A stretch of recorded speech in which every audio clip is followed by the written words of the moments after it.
če imamo dovolj kompetenc, znanja, kako uporabljati pa izkoriščati to vrstna orodja, potem smo definitivno v prednosti pred ostalimi. Treba se pa zavedati, da če to vzamemo kot orodje in ga uporabljamo na pravilen način, smo zaradi tega lahko boljši. Kaj pa misliš o goljufanju v šoli s pomočjo takih modelov? Jasno je, da verjetno seminarske bodo v 90% nastale s pomočjo tovrstnih orodij. Zame je pa ključen element v tem primeru ustni zagovor in pa kritično razmišljanje.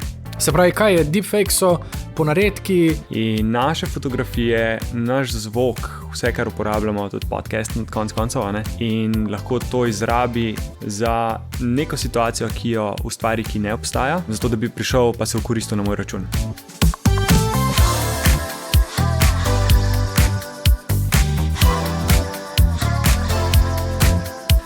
Živjo, dobrodošli v zelo zanimivi in aktualni epizodi podcasta Uživajmo pametno, kjer bomo govorili o umetni inteligenci. Danes je z mano Enej Gradišek, vodja pospeševalnega programa v podjetju Facilitribe, kjer daje velik poudarek na generativno umetno inteligenco za startupe in inovacijske ekipe podjetij. Poleg tega pa je izkušen mentor, mentoriral je že več kot 80 startupov oziroma razvojnih ekip, pri delu pa kombinira design thinking, vitko inoviranje ter agilne metode dela. Zelo veliko besed sem uporabil, Enej, kako bi sebe predstavil v enem stavku? Najlepša hvala za tale uvod, Nik. Sebe bi predstavil zelo na kratko, mogoče, da sem pospeševalec poslovnih procesov, pomagam ekipam, da na nek način postanejo boljše in pa delajo hitreje oziroma bolj učinkovito. Zelo me zanima, kje v igro tu nastopi oziroma vstopi umetna inteligenca, do tega bova prišla. Dajva pa za začetek sploh povedati, o čem govorimo, ko govorimo o umetni inteligenci. Okay. V bistvu zelo iskreno je treba povedati, da umetna inteligenca nasplošno ni prava inteligenca, ampak gre na nek način za navidezno inteligenco. Smo trenutno v območju zaprtega prostora, če lahko rečem, kjer se pač umetna inteligenca obnaša na način, ki je zelo kontroliran, V bistvu gre za na nek način matematične funkcije, ki se med sabo pač preračunavajo in potem interpretirajo. V angleščini je to sicer kratica za AI, Artificial Narrow Intelligence. To pomeni, da v bistvu je ozka umetna inteligenca. Čakamo pa, da bomo nekoč prišli v splošno, se pravi Artificial General Intelligence, oziroma to, kar smo navajeni iz, kako ne rečem, mogoče Robocopa ali pa ostalih znanstveno-fantastičnih filmov v ASI, se pravi je pa Artificial Super Intelligence, se pravi super inteligenca, kjer pa presega zmožnosti človeka. Ampak trenutno, da pomiriva vse, smo v omejenem območju delovanja umetne inteligence. A bi lahko rekli, da je danes, da so ti modeli, ki jih uporabljamo, imitacija, recimo jezika? Ja, definitivno. Če grem še korak nazaj, se pravi umetna inteligenca oziroma navidezna umetna inteligenca je na nek način tehnologija, ki stroje, mašine naredi pametnejše, da lahko nadomestijo v navednicah človeka. Se pravi, da človek, ki opravlja neke naloge, neke stvari, da v bistvu stroj naredi te zadeve namesto njega. Tako kot imamo zdaj, se pravi, velike jezikovne modele, delajo podobne besedila kot človek na podlagi vseh podatkov, ki jih imamo. Pa to je zdaj sicer moja razlaga, ni pa čisto po definiciji. Ja, podobna besedila, to si dobro rekel, ker ja, včasih so ta besedila ustrezna, včasih popolnoma neustrezna. Omenil si besedo generativna umetna inteligenca, dajva še to razčistiti, da imamo vse razjasnjeno in se potem lahko spustiva v akcijo. Kaj pa je to? V bistvu umetna inteligenca je široko področje, Generativna umetna inteligenca je pa samo, da zelo jasno rečemo, da je to inteligenca, ki ustvarja oziroma generira. Se pravi, generiranje fotografij, besedil, video vsebin, zvočnih vsebin, to je v bistvu vse generativna umetna inteligenca, medtem ko umetna inteligenca AI, na splošno oziroma v slovenščini UI, je pa res široko področje, v katerem zadeva deluje vse od robotike do ostalih področjih, samovozečih avtomobilov, sesalnikov, ki jih imamo mogoče doma, pa delajo, se pravi, upravljajo delo namesto nas ta trenutek. Midva bova danes potem največ časa posvetila generativni umetni inteligenci, Tako, generativni umetni inteligenci oziroma velikim jezikovnim modelom na nek način, kamor spada tudi ChatGPT, Copilot, Gemini in pa ostala orodja.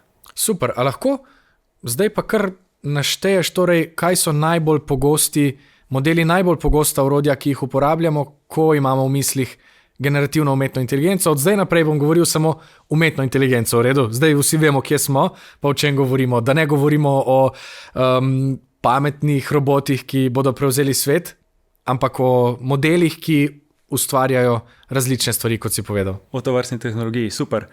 Mogoče sam še ena zadeva, če gremo za samo razumevanje za vse poslušalce. Se pravi, ta dežnik, pa če rečemo čebula, umetne inteligence, da lahko naši modeli, kot ChatGPT delujejo, potrebujemo najprej machine learning oziroma strojno učenje. To pomeni, da ljudje napišejo kodo, kako naj se stroj oziroma mašina obnaša.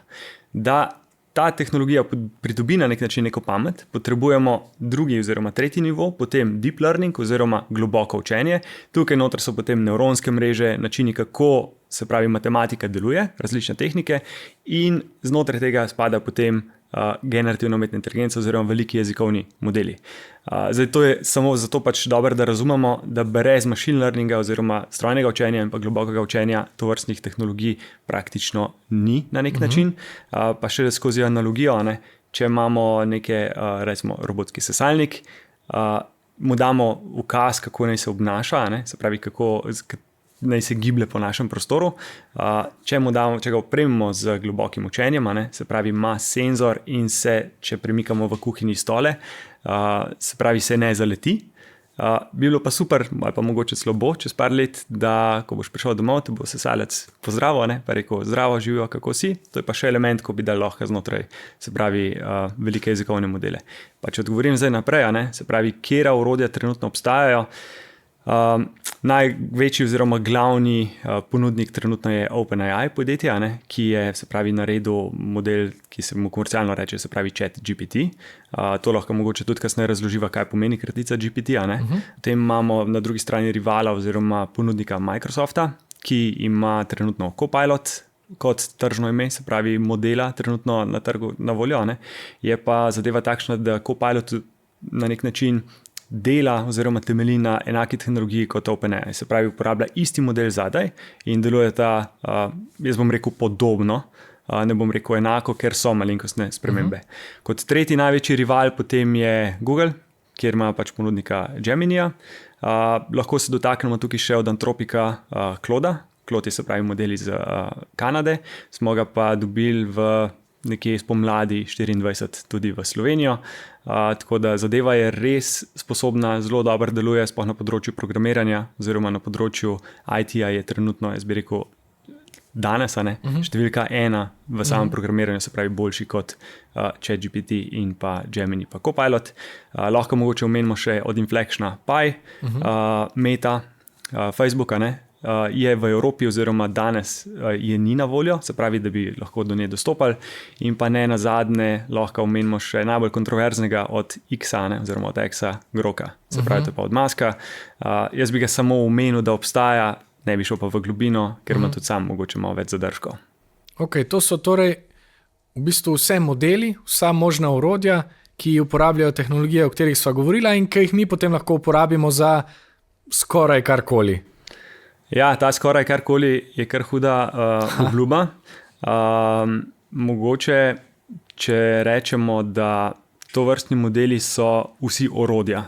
In največja, kako ne rečem, največje nerazumevanje na tovrstnem področju je, da bo to neki stroj, mašine, ki nas bojo popolnoma nadomestili ali pa zamenjali, ali pa naredili vse namesto nas.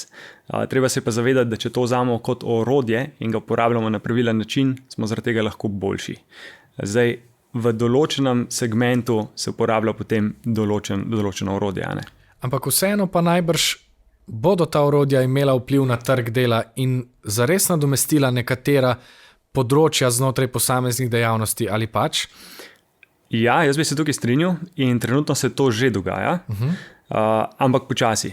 Zelo dober je rekel, če se ne motim, je bil to rek Santiago, umetna inteligenca ne bo zamenjala nas, ampak nas bodo zamenjali ljudje, ki uporabljajo umetno inteligenco.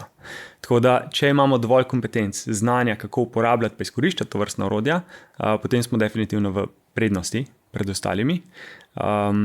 Je pa res pomembno, da vemo, kaj želimo od samega orodja, pa do katerega nivoja nas lahko zamenja. Ker če smo zelo iskrena, ker je to navidezna umetna inteligenca, nima čustev, temelji na podatkih, katere mu pač jih predamo v samo bazo, na katerih se trenira oziroma iz katerih črpa znanje, in če damo napačne podatke, je lahko zelo pristranski.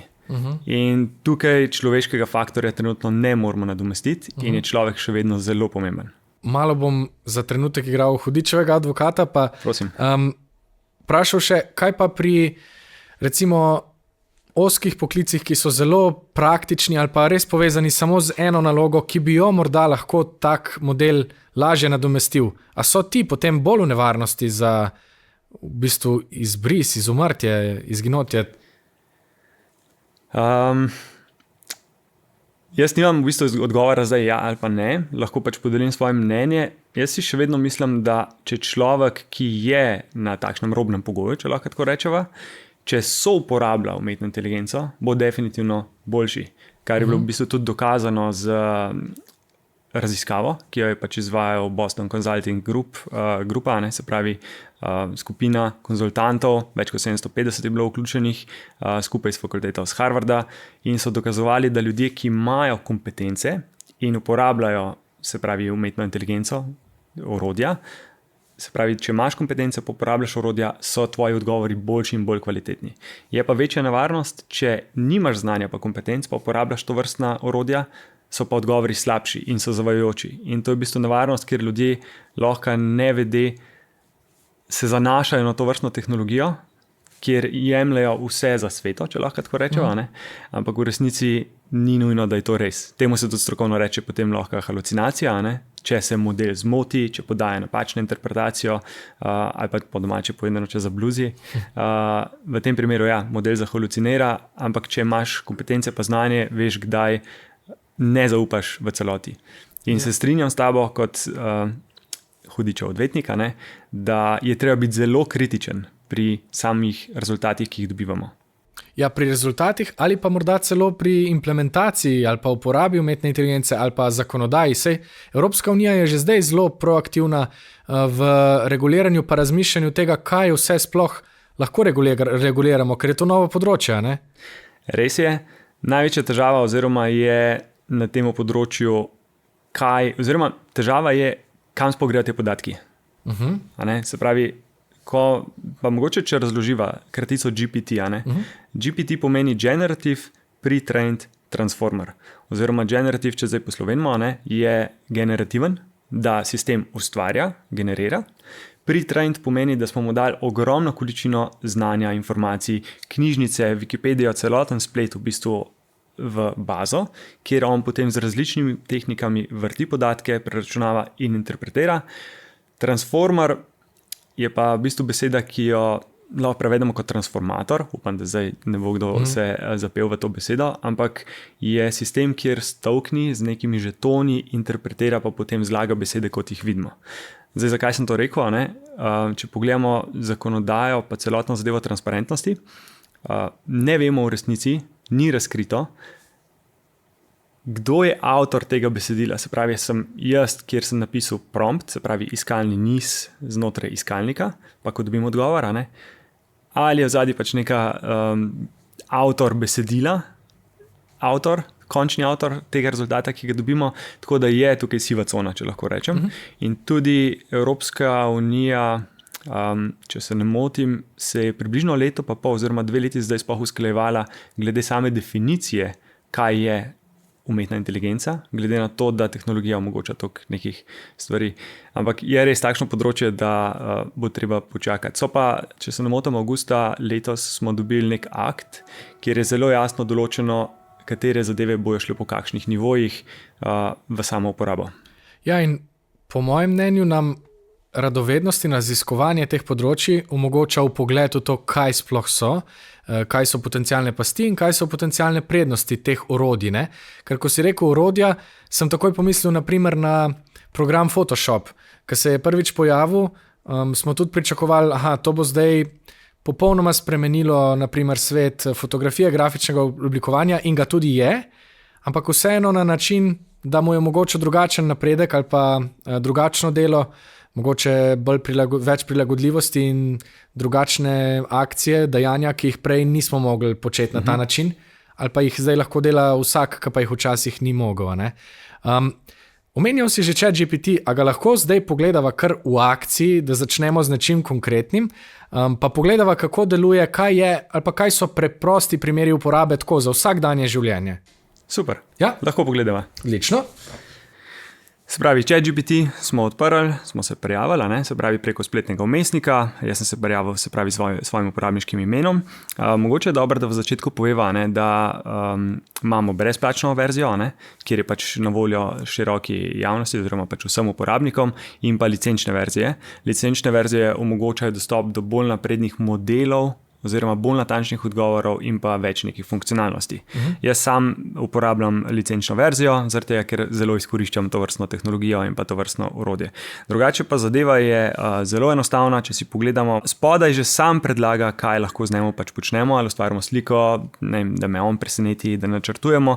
Bi pa jaz mogoče predlagal, da ljudje še vedno sami poskusijo narediti neke stvari in to uporabijo na način, da dobijo povratno informacijo, če je zadeva dobro narejena ali ni, oziroma da se tudi sami lahko učimo. Ker če to uporabljamo na način, ChatGPT bo naredil vse namesto mene, ali pa to vrstno orodje, je v resnici napačna percepcija. Zato, ker potem slepo verjamemo temu, kar je ChatGPT v bistvu zgeneriral pa ustvaril. Tako da v tem primeru več kot mu damo nekega konteksta, več kot mu damo podatkov, kaj želimo od njega, boljše rezultate bomo dobili. Mogoče sem malo noro sliša, ne? Če ga uporablja, pa pokaževa, da je to ista zadeva, kot da se pogovarjamo na drugi strani s človekom. In ni tako kot Google iskalnik, kjer napišeš zelo kratko, samo rabim neko informacijo, pa potem iščemo, ampak več informacij pa konteksta damo, boljši odgovor pa bolj natančen bomo dobili. Ja, v bistvu je hecno, ker po eni strani sva prvih 10 minut porabila za to, da sva pojasnila, da to ni človek, pa da je to navidezna inteligenca. Zdaj pa v bistvu govoriš, da ne se z njim pogovarjam, kot da je neka vrsta oseba, ne? Z njim, z njo, s to stvarjo, tudi glede jezika imamo še veliko nejasnosti. Ampak jaz sem enkrat slišal super predlog, namreč, da naj, naprimer, taka orodja razumem kot svoje vajence.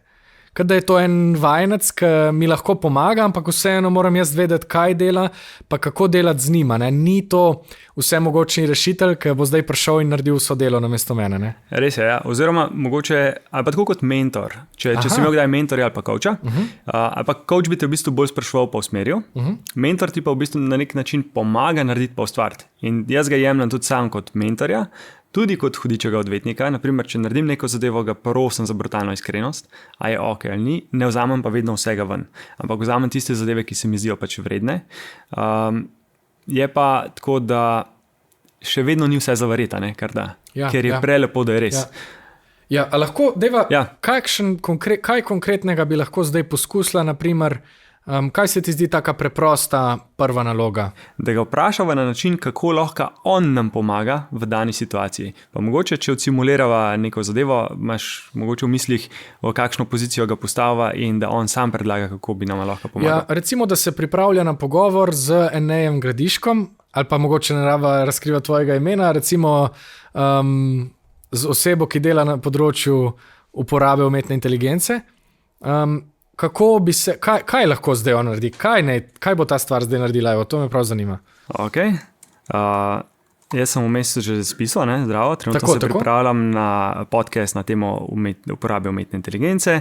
Prosim za smernice, kako mi lahko ti kot orodje pomagaš. Zdaj si kar v bistvu že samo orodje, zdaj si kladivo vprašal, kaj vse lahko narediš kladivo. Tako, jaz bi ga v bistvu na način, če ne vemo, pa se prvi srečujemo, ne, pa imam strah, kako naj ga zdaj uporabim, bi ga jaz vprašal, naj mi on sam pove. Tukaj je sicer ta miselni preskok, kjer smo navajeni, ampak probava. Dejva, pa da vidimo. Evo, da vidimo, kaj bo. Super, če pogledava, kaj je napisal, se pravi struktura pa vsebina, raziskave dejstva, vprašanja, snemanje, jezikovna podpora. Ampak če že pogledava v začetku, imava uvod, lahko ti pomagam oblikovati kratek, jasen uvod, ki bo pritegnila poslušalce. Dejmo. Ok, zdaj se pravi, to, kar zdaj delava, mogoče, da bojo vsi ostali razumeli, to, kar pišemo, temu se reče prompt. Prompt je v bistvu ukaz. Ukaz za iskalni niz, kako na kakšen način ga postavimo oziroma vprašamo. Jaz sam sicer preferiram uporabo angleščine, ker je zaradi tega, v bistvu, večja baza podatkov je v angleščini in lahko dobimo drugače boljše odgovore kot v slovenščini. Tukaj se pa zadeva v bistvu prevaja in se lahko kontekstualno karkoli izgubi. Ampak če sva rekla, uvod, bom jaz kar takoj rekel, prosim, pripravi uvod, kot si predlagal. Odlično. Jaz sem ravno zato pa zagovornik razvoja slovenskih jezikovnih modelov, ker mislim, da to potrebujemo in kot narod in kot kultura, ker bo verjetno v prihodnosti čez 15 let to čedalje večji del naših življenj. Je res, se s tem popolnoma strinjam. Tudi v bistvu slovenščina je zelo lep jezik.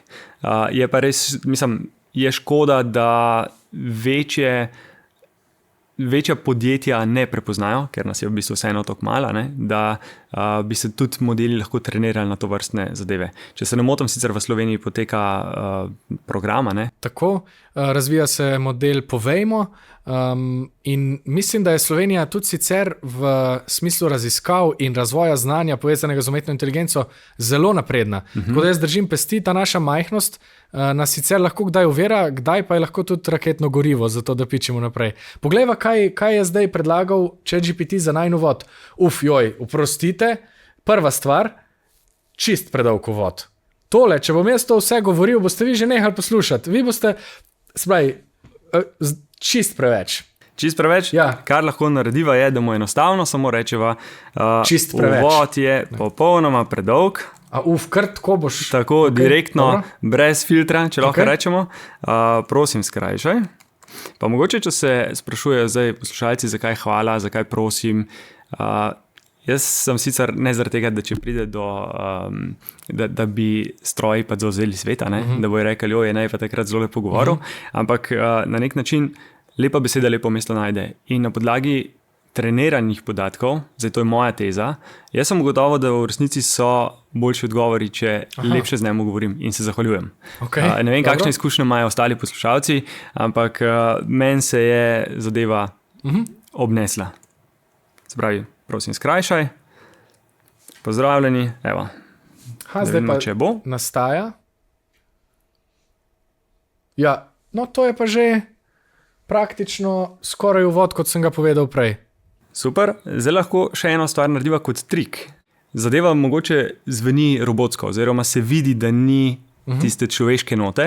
Jaz bom zdaj zapisal to v angleščini. Če mu napišemo humanize it, oziroma naredi ga bolj humanega, se pravi bolj človeškega, bo spremenil in bi bil zapis lahko boljši. To, kar zdaj ti počneš, je vse na nek način veščina oblikovanja teh ukazov. Se pravi, ti veš približno, kako polagate ukaze v sam program, zato da dobiš željen rezultat. Tako, temu se reče v angleščini prompt engineering, oziroma to je kar huda beseda, kar sem zdaj rekel, zato ker prompt engineering vemo, da je tudi v zadnji pač več drugih zadev, kjer je več nastavljanja različnih parametrov, ampak na nek način bi lahko rekel prompting, oziroma način pisanja. Obstajajo pa različne tehnike pa metode, kako na kakšen način podajamo. In če se zdaj poslušalci sprašujejo, prvič se s tem srečujem, vedno lahko vprašate model, kako lahko postanem boljši pri pisanju ukazov in bo sam dal vodila. Se pravi, to vrstno orodje, ali je za pisanje zelo direktnih nagovorov, ali pa to vrstnih zadev, jaz jih samo uporabljam na nek način za učenje, oziroma da sam sebe izpopolnjujem, pa dvigujem svoje kompetence. Tako da, če pogledava, bolj človeška verzija, Hej, dobrodošli v tej epizodi, kjer se bomo pogovarjali o umetni inteligenci, tehnologiji, ki jo srečujemo na vsakem koraku, pa se tega včasih sploh ne zavedamo. Kaj je, kako vpliva in pa danes se bomo dotaknili vprašanj.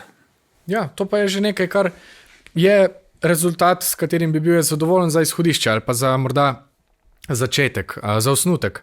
Tako. Druga stvar, mogoče, če lahko pokaževa kar direktno, ne? Če sem prej rekel, da ni v bistvu enako kot Google iskalnik. Je pa sicer ena super funkcionalnost, ne? Je direktno, temu se reče GPT Search. Je spodaj, če kliknemo na ikonco išči po spletu, ima v bistvu model dostop do spletnega iskalnika. Za vse ostale, ki uporabljajo brezplačno verzijo, je en trik, katerega lahko naredite. Jaz bom zdaj namenoma odprl nov pogovor, da se bo zadeva videla. Enostavno samo pritisnete slash v spletnem brskalniku, se pravi poševnico, in pridete do funkcionalnosti išči po spletu. Se pravi, v aplikaciji na telefonu zadeva ne bo delovala, če greste pa na telefonu preko spletnega brskalnika, je ta zadeva možna. In če damo zdaj išči po spletu, je enostavno pač zadevo samo vklopilo. Napišemo zdaj, mogoče kakšno je danes vreme. Danes vreme in bomo, nismo dali zdaj še kraja. Očitno ve, da smo v Ljubljani. In vidimo, da je potegnil podatke iz Arsa, se pravi, to, kar se danes dogaja, in spodaj tudi vidimo, da je iz Accuweatherja sočasno iz različnih virov črpal podatke. Tako da lahko na nek način ga uporabljamo tudi kot Google na steroidih, če lahko tako rečemo. In pa moja teza je, da se bo sam iskalnik oziroma način iskanja, ki ga danes uporabljamo, močno spremenil v prihodnosti. Ja, to je spet zelo zanimivo vprašanje za naprimer medije, za vse, ki imajo na svojih spletnih straneh vsebine, ne? Kaj se zdaj zgodi z avtorskimi pravicami, od koga je to, če vse ostane tu, kaj imam potem jaz, naprimer, če sem časopis in objavljam članke od tega, ne? ChatGPT se je tudi zapletel že s parimi resnimi mediji glede tega in spet mislim, da je to pomembno vprašanje, ki ga moramo nasloviti. Očitno pa je, da se takšnemu razvoju verjetno ne bomo mogli izogniti, ne? Ne, to je dejstvo, pa tudi zelo dober rek je, se pravi, Amerika inovira, Kitajska kopira, Evropa regulira. Ojoj, to prvič slišim. Razumem. Ampak jaz si mislim, da Amerika tudi zaradi tega pač ni toliko regulirala, ker so rekli, dajmo zadevo testirati, pa poskusiti. So se pa zdaj začeli dejansko pojavljati vprašanja in pa težave avtorskih pravic. Tudi jaz se strinjam, kar dam jaz javno objavljenih svojih člankov. In če zdaj napišemo, spiši besedilo po zgledu AI-ja na način, kot ga ima Nik, kdo je zdaj avtor ponovno, če se vračava na ta vprašanje od samega začetka, mora biti, tudi jaz sem zagovornik tega, mora biti zelo jasno določeno, ali se zadeva anonimizira, pa v bistvu ne moramo kopirati pa pisati kot AI, oziroma kot Nik, ali pa enostavno podamo drugačen, popolnoma spremenjen odgovor znotraj modela. Ok, dajva za trenutek ChatGPT-ju nekaj odmora. Kako pa naj mi kot recimo ljudje, ki nimamo veliko izkušenj s tovrstnimi tehnologijami, na nje pripravimo svoje otroke? Zdaj smo midva govorila o lastni radovednosti, o lastnem raziskovanju, kar je gotovo super prvi korak. Ampak recimo, da imam zdaj doma otroka, ki me sprašuje, kaj je ChatGPT, kaj je recimo Copilot ali pa Perplexity. Kako naj se tega lotim? Ja, moj glavni predlog oziroma nasvet bi bil, da super je, če se starši dobro izobrazijo oziroma pač pogledamo, kaj to vrstna tehnologija omogoča in probajo mogoče za mlajše otroke pripraviti zadevo skozi igro. Lahko se pokaže na način, da se reče ChatGPT-ju ali pa ponovno, da se ga postavi v vlogo, da to orodje postavi vprašanje za kviz. Lahko to testirava, ponovno kasneje, na način, da otrok skozi igro spozna, da to vrstno orodje ve veliko, pomaga, da je neka nabor oziroma knjižnica informacij. Je pa tukaj treba zelo pomembno povedati, da otroci nimajo tako močno razvitega kritičnega razmišljanja, ampak da starši dajo zelo močen poudarek na tem, da ni vse zavareti, kar je v bistvu napisano. In jaz ponovno, pač kot moja teza je, da se bo šolski sistem mogel zelo močno prilagoditi, tudi zaradi načina samega učenja. Ampak če bi bil starš in bi imel, 7-8 let starega otroka, bi si jaz mogoče dovolj uporabiti to vrstno tehnologijo, da bi se učil skupaj z otrokom, da bi bila hitrejša, boljša in da bi prišla do nekih boljših odgovorov. Ja, zanimivo. Tudi slovenska raziskovalka, ki deluje v Ameriki, Nina Beguš, je enkrat govorila o tem, da morda bomo čez 50 let, zdaj se ne spomnim natančno njenih besed, ampak to je bila poanta, govorili o tem, da si ne bomo predstavljali pisanja brez takih modelov, tako kot si danes ne predstavljamo pisanja brez urejevalnikov besedil, naprimer, ne? In to je bila zame kar zanimiva drugačna miselnost. In seveda bo to najbrž močno vplivalo na šolski sistem, bo moralo vplivati, ne? Sicer se lahko izgubimo. Kaj pa misliš o goljufanju v šoli s pomočjo takih modelov? Jaz drugače predavam na akademiji. Mislim, da bo še ko jaz tudi drugače goljufam v šoli. Ne, oprosti, prekinil sem te. Ne, vse ok. Se pravi, tudi predavam na akademiji za multimedijo, prve letnike. Sem nosilec predmeta in jaz vsem študentom zelo jasno razložim v prvi uri, kako na kakšen način ne uporabljajo to vrstno orodje. Jasno je, da verjetno seminarske bodo v 90% nastale s pomočjo tovrstnih orodij. Aha, res, tako pogosto? Ker je v resnici seminarsko za narediti pri starejših, vemo, da nekdo vrže 3 vere skupaj, prosim za nalogo, je narejena. Ne? In se da tudi zaobideti sistem pregledovanja, se pravi plagiatorstva. Zame je pa ključen element v tem primeru, se pravi ustni zagovor in pa kritično razmišljanje. Ker vemo, da to, kar nekdo zdaj v sekundi dobi, pa dobi nek instanten odgovor, pa ga mogoče tudi sam dodela, moraš potem kritično znati ovrednotiti pa povedati. In zdi se mi, da bo na tej točki to nek ključen prelom, kjer je potem miselnost pa človek neizogiben. Ja. Pogovarjal sem se z učiteljico slovenščine, ki mi je poročala o tem, kako so pisali obnove, recimo Martina Krpana, ne vem, česa še vse, celo Povodnega moža. In je bilo očitno, da so bile napisane z takimi modeli, ker so govorile o čisto tretjih stvareh, ker je po tem modelu začelo dogajati in je stvari odpeljal po svoje in je zelo hitro prepoznala to vrstno goljufanje. Ni pa to nujno, lahko pa se takšni poskusi tudi skrijejo ali pa zamaskirajo. Ja, lahko se zamaskirajo, definitivno, ampak še enkrat na koncu je kritičen razmislek, pa zagovor tega, da znaš povedati, kako si prišel do tega, zakaj misliš to tako ključnega pomena. Ker vemo, da papir vse prenese. To je tako kot mogoče Excel. Včasih je bilo računanje na roko veliko bolj težavno kot danes, ker vršiš vse v narekovajih v Excel, ampak na koncu moraš znati interpretirati podatke. In če tega ne znaš interpretirati, pa program naredi namesto tebe, je enaka zadeva pri tovrstnih modelih generativne umetne inteligence. In pri starejših je to težava, se pa tudi pojavlja, da žal po liniji najmanjšega odpora potem slepo zaupajo rezultatom, ki jih podane. Ker tudi, če odpreva pa napiševa, da naredi najbolj nesmiselen poslovni model za nekaj, kar ne obstaja, ga naredi. In sicer je super primer, ampak je nesmiselen že v osnovi. Tako da jaz se sicer zelo veselim prihodnosti, kako bo pa verjetno kar nekaj izzivov. Ja, kaj so, preden greva pogledati še enkrat v prakso, kaj so sicer še glavne vprašanja, ki jih bomo morali odpirati? Omenil si že, ne vem, če je bil to tvoj izraz, nesledljivost, oziroma to, da ne znamo točno pojasniti, po kakšni poti pridajo ti modeli do odgovora ali pa kaj vse so uporabili za to, da so ga naredili, sledljivost. Govorila sva o tem, da je potencialno velik razpon halucinacij oziroma lažnih informacij. Kaj so še take ključne stvari, na katere bomo morali biti pozorni?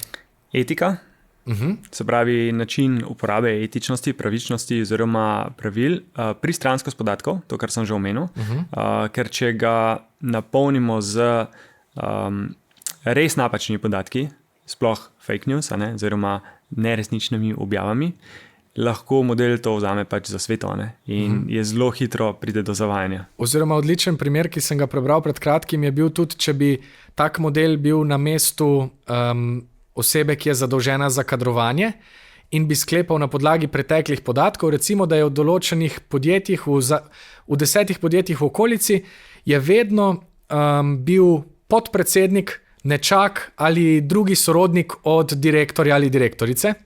in zdaj ti modeli dobijo te podatke in rečejo, aha, torej podpredsedniki morajo biti v sorodu z direktorjem, ne? Sklepajo na podlagi napačnih podatkov. Je to pristranskost? To je pristranskost, tako. Ja. In tudi mogoče, v bistvu to bi najboljši primer. No? Kaj še? Kaj so še pomembne dileme, vprašanja? Jaz bi tukaj rekel zlorabe v smislu deepfake-a. Deepfake je izraz v slovenščini, ga trenutno ne najdem, ampak ni globok ponaredek. Zanimivo je, da tudi slovenski jezik še nima, tako kot ko so prišli CD-ji, smo iskali to zgoščenko. Ampak danes pa je toliko novih stvari, da v bistvu moramo zelo aktivno iskati nove izraze in jih bomo našli. Se pravi, kaj je? Deepfake so ponaredki? Ponaredki, v bistvu težava je, ker mi nezavedno na spletu puščamo digitalni vtis. In naše fotografije, naš zvok, vse, kar uporabljamo, tudi podcast, konec koncev, lahko nekdo zelo učinkovito izrabi. In lahko to izrabi mojo barvo glasu ali pa ton glasu za neko situacijo, ki jo ustvari, ki ne obstaja, zato da bi prišel pa se okoristil na moj račun. In zdi se mi, da več, ko se bo o tem govorili kot pomembnosti, pa zavedanja, kaj vse puščamo za sabo, pa objavljamo na socialnih omrežjih, bolj bomo pozorni na to vrstne zadeve. Tako kot je mogoče, lahko omenim, pa lahko damo nekam v komentar, O2 je O2, se pravi britansko podjetje, je naredilo super babico, ne vem, če si ujel informacijo, ki se ukvarja ravno z nigerijskimi princi, če lahko tako rečem, oziroma skemerji. Skemer je tudi prevaranti, hvala. Na način, da ko prevarant pokliče na telefon, se v zadju vklopi umetna inteligenca in zadržuje prevaranta v nedogled. Tudi 1 uro, 2 ure, da on ne more poklicati pravih resničnih oseb. Aha. In je res takšen super primer, da lahko ti kot oseba prijaviš številko, ki je v bistvu prevaranta, in potem umetna inteligenca zadnje pa zadržuje. Tako da se dogaja to vrstna zadeva, ampak se pravi, prevare so nekaj takšnega definitivno, kar je treba omeniti. Spet nam bo tu kritično mišljenje pa ozaveščanje pomagalo. Tako. A lahko zdaj skočiva nazaj na en virtualni peskovnik, pa morda preizkusiva še kakšno funkcionalnost, bodi si četa ali pa kak drug model. Veš, kaj me zanima? En gospod mi je zadnjič na eni proslavi, katere tema je bila umetna inteligenca, povedal, da se z enim modelom, sicer ne s chatom, pogovarja in da ga prosi za protiargumente, recimo svojim tezam, ali pa da ga izziva, da ga preizkuša v svojem znanju. A bi lahko to pogledala morda v pogovornem načinu? Lahko, pa predlagam, da mogoče kar v ChatGPT-ju glede na to, da je že odprt. Evo, samo da preklopim. Se pravi, v ChatGPT-ju vse, kar naredimo, je kliknemo glasovni način. Jaz bom sicer zdaj pozdravil v angleščini, bova potem predstavila oziroma preklopila tudi v slovenski jezik. Bova videla, kaj bo nastalo, zato ker je to vedno lepota to vrstne tehnologije, ker ne vemo, kako na kakšen način se bo obnašala. Hey ChatGPT, how are you today? I am at the podcast right now. Could you please say hi to Nick, who is here with me today? Hey Nick, great to have you here. Hope you're having an awesome time on the podcast. Sedaj bova pa preklopila v slovenski jezik. Lahko mogoče Niku poveš in pa ostalim poslušalcem, kaj vse lahko narediš za nas. Seveda, pozdravljeni vsem poslušalkam in poslušalcem. Jaz sem ChatGPT, vaš digitalni pomočnik, vedno pripravljen pomagati z informacijami, nasveti in odgovori na vaša vprašanja. Lahko razpravljamo o najnovejših tehnologijah, učenju novih veščin ali pa o tem, kako postati bolj učinkovit pri vsakodnevnih nalogah. Karkoli vas zanima, tukaj sem za vas. Jaz se učim švedsko, a misliš, da bi mi lahko ta stvar kaj pomagala? Lahko, definitivno lahko poskusiva. Pa bom jaz, da bomo to razložiti, najprej, da bo razumel kontekst, pa da vidimo, kako bo odgovoril. Všeč mi je, da si zelo postopen, nikoli se ne zaletiš kar v to, ampak vedno najprej pojasniš kontekst takemu modelu in potem nadaljuješ z potencialnimi zahtevami, ne? Tako, to pa zaradi tega, ker ponovna analogija, tudi ko srečamo nepoznanega človeka na cesti, ga kar ne napademo, ampak mu damo kontekst, da on razume, kaj želimo od njega. In je res obratna logika kot Google, kjer smo ga včasih kar napadali, pa rekli, rabim to in to informacijo. Ne? Ko smo nekaj pisali, tukaj pa dejansko se moramo postaviti, da izhajamo iz sebe, kaj želimo dobiti, sporočiti, pa kaj pričakujemo od modela, da dobimo. Daj pa poskusiti. Okay, many thanks. I will switch to English once again. So, Nikki's from Sweden. I also know some Swedish words. Let's say God morgon. And could you please switch to Swedish? Absolut. Hej Nick, hur är läget? Och god morgon till alla andra också. Prosim, preveri me s kakšnimi osnovnimi besedami. Zastavi mi kakšne besede v švedščini ali pa kaj, nimam veliko pojma. Inga problem. Låt oss testa några vanliga fraser. Hur skulle du säga tack på svenska?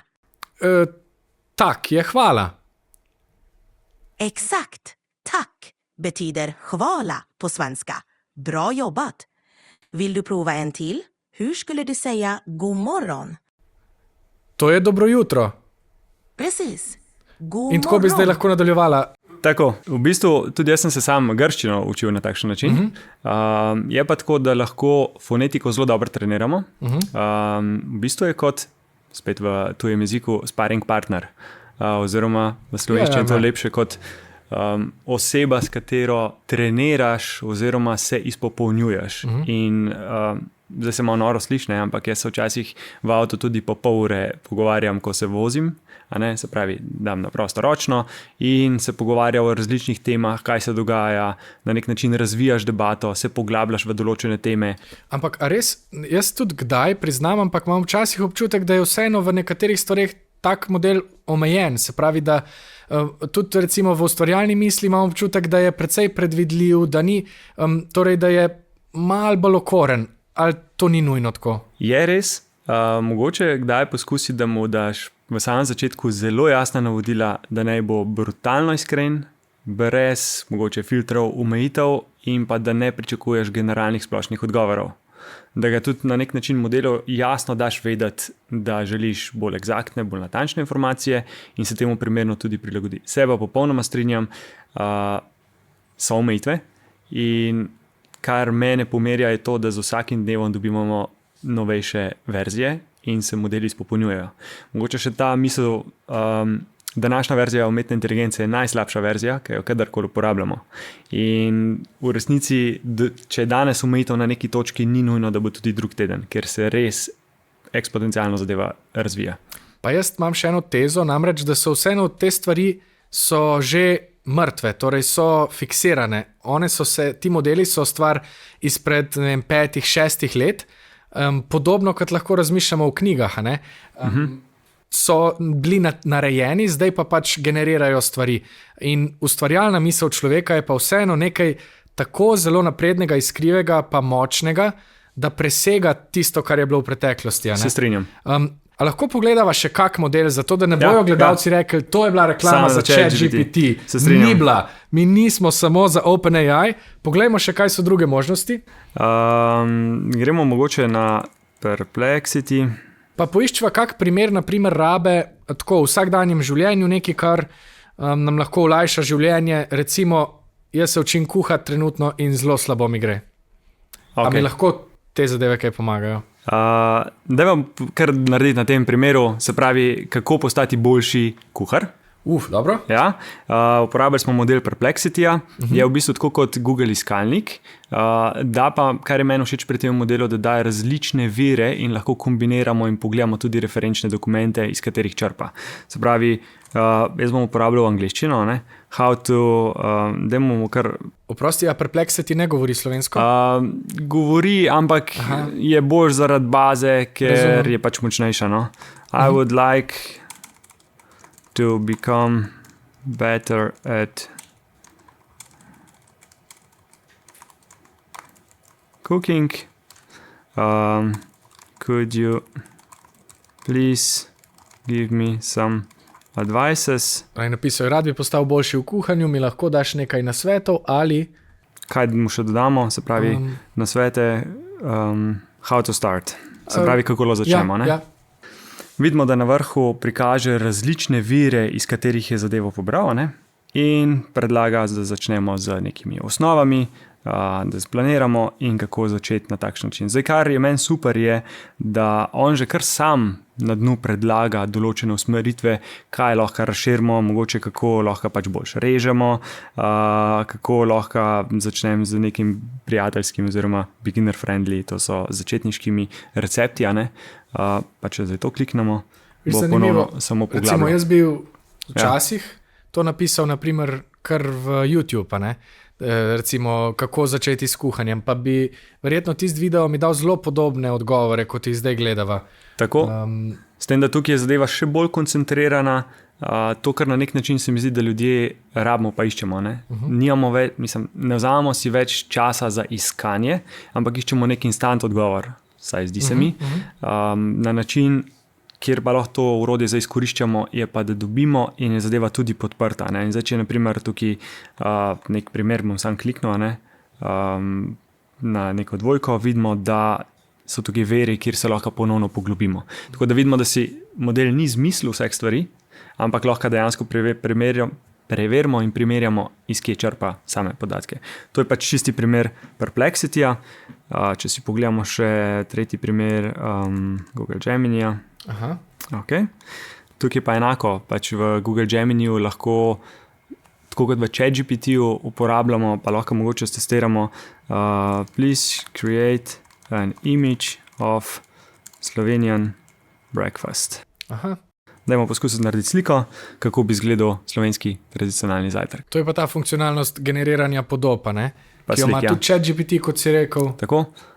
Enako je tudi v Googlu, je pa tako, da sploh pri generiranju fotografij oziroma slik, jaz res predlagam, da si pišejo v angleščini, ker drugače bo se zadeva na nek način lahko zelo popači.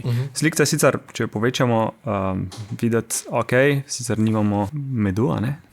Imamo pač nek evropejski zajtrk, bi rekel. Tako da, ampak slika je dokaj realistična.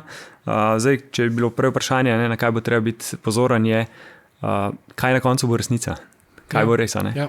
Ker lahko generiramo tako močne vsebine in v takšnih količinah, da nimamo predstave, in če to ponovno spet napolnimo nazaj v modele, pridemo do paradoksa, ne? Kaj je zdaj res. Ampak konec koncev tudi v knjižnicah verjamemo tismo, kar je napisano. Ja, ampak je tam bil vseeno postopek selekcije drugačen, ne? Je res. Kje pa lahko takšne stvari potem uporabljamo tudi poklicno, v smislu kariere, poslovne poti ali pa službenega vsakdana? Kje so te možnosti? Jaz bi rekel, da glavne prednosti tudi sam, kar jih zaznavam pri korporacijah, je, da lahko nasplošno generativna umetna inteligenca nadomesti delo nekih rutinskih nalog. Nekaj, kar je ponavljajočega. Je to pisanje nekih zapisnikov, nekih poročil, nekih kratkih pripravljenih zadev, kar terja nek čas. Verjetno, jaz bi si upal trditi, da vsem ni ravno najljubša, ne? Verjamem, da nihče ne uživa v zapisnikih, razen če kdo super. In te zadeve trenutno nam lahko pri teh zadevah tovrstna tehnologija zelo močno pomaga. Je pa treba biti zelo pozoren, kako imajo podjetja urejeno zadevo, urejeno politiko glede varovanja podatkov, ne? Da ne dajejo uporabniki noter občutljivih podatkov, se pravi osebnih podatkov ali pa drugih podatkov, ki bi lahko ogrozila sama podjetja. To je najbrž skrb, ki jo imam tudi jaz kot oseba, ki uporabljam. Ne bom pisal ravno svojih osebnih podatkov, občutljivih stvari, delil kakšnih fotografij ali česarkoli s takimi modeli. Tako. Meni je všeč ravno pri Googlu, če bi zdaj rekel, da naj izgenerira ali pa ustvari fotografijo ljudi, je ne bo naredil, zaradi tega, ker je to proti vsem pravilom trenutno, ki regulirajo Google oziroma Gemini, medtem ko ChatGPT potegne in naredi malo bolj takšno risano obliko. Pa mogoče še ena stvar, za starše bo to zanimivo, ne? ChatGPT ali pa Gemini, če rabijo pojasniti otroku kakšno zadevo ali pa razložiti, enostavno samo rečete oziroma napišite, razloži nek koncept. Mogoče, če imaš predlog, pa lahko kar pokaževa. A je kakšna zadeva, ki je bolj kompleksna? Ja, recimo umetna inteligenca. Misliš, da bi to delovalo, ali bo to ena zanka, v katero se bojo zdaj ujeli? Kaj je umetna inteligenca? Razloži otroku, ki je star, deva kar reči 7 let. Drugače je to tudi akronim, se mu lahko na koncu reče, bom pokazal. Lahko direktno napišemo, ne? drugo je pa, da na koncu samo dodamo ELI 5 ali pa ELI 10 ali pa ELI 7. To je akronim Explain Like I Am. In to v bistvu, da ne pišemo otroku, ki je star, lahko kar naredimo. ELI, ELI. Ja, lahko kar probajo. Evo, kaj je umetna inteligenca, pa deva ELI 7. Ok, zanimivo.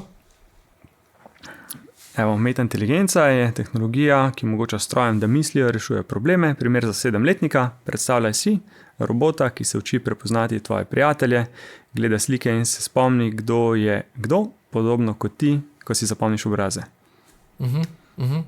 To je moč umetne inteligence, da pomaga računalnikom postati pametnejši.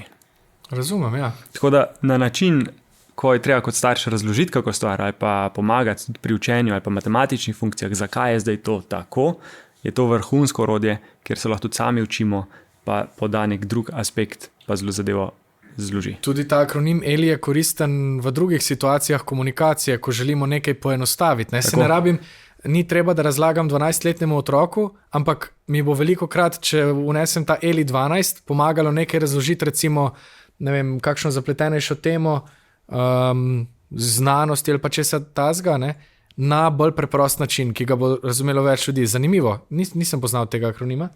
Dajmo še poskusiti nariši sliko, kot bi jo narisal otrok v vrtcu, se pravi na podlagi tega, kaj je umetna inteligenca, kako bi to izgledalo, če bi narisal otrok in nazadnje, vsaj kar sem jaz poskušal, dejansko nariše z barvicami ali pa z voščenkami, tako da vidimo, evo. No, zelo pravilno za otroka, zelo lepe linije. Ja.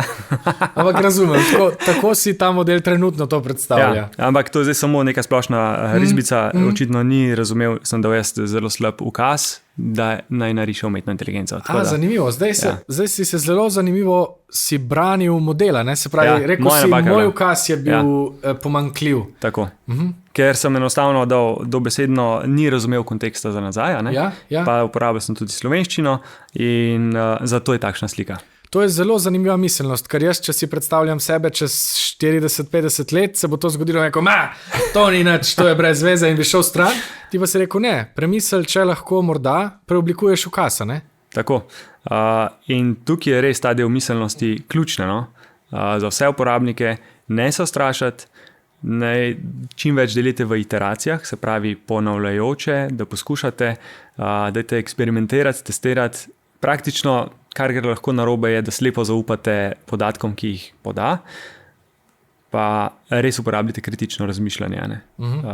Tako, torej preveri potem stvari, ne slepo verjeti. Pa ves čas, tudi če se nam zdi, da morda se vrtimo v krogih, pa na koncu ne pridemo do rezultata, se v resnici učimo tehnologije, Torej, učimo se, kako ta deluje. Jaz si pogosto s takim modelom pomagam, ko se učim igrati klavir, pa ne poznam še dobro akordov, imam vklopljen pogovorni način in pač ko vidim tam recimo E-mol 7, pa nisem več prepričan, katera je 7. stopnja ali pa rabim 9, ga na hitro vprašam. In to zelo dobro pojasni in pove, hitreje, kot če bi jaz to napisal v telefon, preverjal, ali pa če bi imel svoje zapiske, je tukaj prenos hiter in jaz lažje vadim naprej. To je recimo en tak konkreten način uporabe, ki sem ga jaz v svojem življenju kar ponotranil. Sicer pa je moj odnos s takimi modeli zelo ambivalenten. Včasih mi pomagajo, včasih pa priznam, se zataknemo, ampak mogoče tako, kot si zdaj rekel, je težava tudi v mojih ukazih. Pa mogoče samo za razumevanje vsem pisanje promptov oziroma ukazov, to, kar deluje v ChatGPT-ju, ni nujno, da bo delovalo v Copilotu in v Geminiju.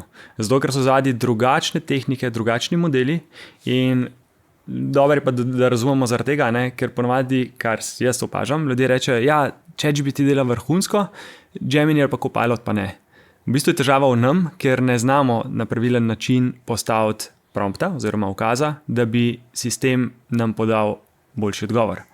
In je težava v nas, ne v sami tehnologiji. Moramo najti način, kako v bistvu, ali pa ga kar vprašamo, kako bi jaz od njega dobil najboljši odgovor in nam on v bistvu pove. Pa še za razumevanje, ta prompt, ki ga mi napišemo, je v bistvu viden nam. Zadaj pa tehnologija prompt še enkrat predrugači, da potem v nevronskih mrežah pa ostalih tehnologijah ta zadeva pač poda pravilno informacijo. Tako da se prompt vmes še spreminja, predno se zadeva interpretira. Zanimivo. Super, hvala za ta navdihujoč pogovor. Mene si naučil veliko novega. Upam, da sva tudi vam dala misliti. Če bi tole najno debato zaokrožil z eno zaključno mislijo, kako bi jo odtleskal? Moja misel bi bila, da se ne ustrašite same tehnologije, ampak da res uporabljate lastno empatijo oziroma svojo empatijo in pa kritično razmišljanje pri sami uporabi. Super. Podpišem. Hvala Enej za to debato. Hvala tudi vam. Če vam je bila zanimiva, jo delite s prijatelji, s prijateljicami in se slišimo v naslednji priliki. Čau!